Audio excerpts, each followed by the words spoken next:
ഇതാണ് കേട്ടോ കൊല്ലങ്കോട് താമരപ്പാടം എന്ന് പറയുന്ന സ്ഥലം. ആ ഏറുമാടമൊക്കെ നമുക്ക് അവിടെ കാണാം. ഇവിടെ നല്ലൊരു പാർക്കിംഗ് ഉണ്ട്. ചെറിയ റോഡ് വഴിയാണ് നമുക്ക് ഇങ്ങോട്ട് വരേണ്ടുന്നത്.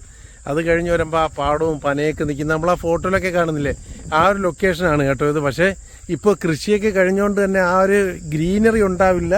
ഇങ്ങനെയാണ് ഇപ്പോഴും വന്നു കഴിഞ്ഞാൽ, ഈ ഒരു ഏപ്രിൽ മെയ് മാസങ്ങളിൽ വന്നു കഴിഞ്ഞാൽ കാണാൻ പറ്റുന്ന. ഇനിയിപ്പോൾ ഇവിടെ കൃഷിയൊക്കെ തുടങ്ങി ഫുള്ള് നെല്ലാകുമ്പോൾ അടിപൊളിയായിരിക്കും. അപ്പോഴും നമുക്ക് ഒന്നും കൂടെ വരാം.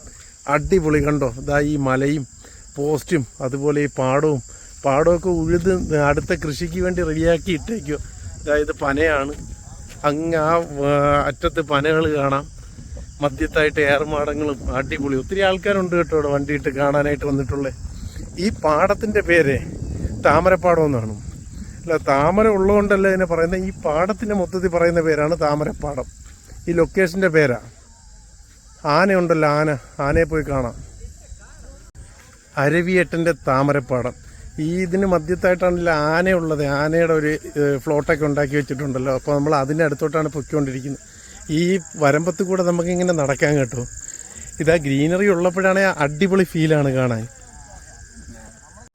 ഈ വരമ്പിൽ ഇങ്ങനെ ആൾക്കാർക്ക് ഇരിക്കാൻ വേണ്ടി ഏറുമാടങ്ങളൊക്കെ ചെയ്തിട്ടിട്ടുണ്ട് കേട്ടോ. ഇങ്ങനെ വന്നിരുന്ന കാര്യമൊക്കെ പറഞ്ഞിരിക്കുക. ഇത് ശരിക്കും ഒരു കൃഷിപ്പാടമാണ്. ഇവിടെ ഈ ഒരു ഭംഗി കാരണമാണ് ആൾക്കാർ ഇത്രയും പേരിങ്ങനെ ഇവിടെ കാണാനായിട്ട് എത്തുന്നത്.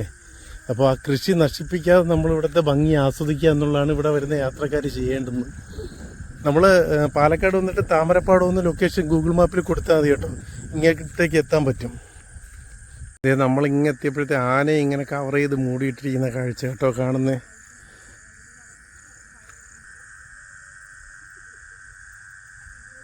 ഇത് കണക്കുള്ള ഏറുമാടത്തിനകത്ത് നമുക്കിരുന്ന് വിശ്രമിക്കാം. ഉച്ചയ്ക്കൊക്കെ വരുമ്പോൾ നല്ല വെയിലുള്ള സമയത്ത് ഈ പാടത്തിൽ ഇങ്ങനെ ഗ്രീനറി, അതിന് മധ്യത്തിൽ ഇങ്ങനെ ഇരുന്ന് വിശ്രമിക്കുമ്പോഴേ അടിപൊളിയായിരിക്കും അല്ലേ. ഇത് ആനയെ കാണുന്നുണ്ടോ.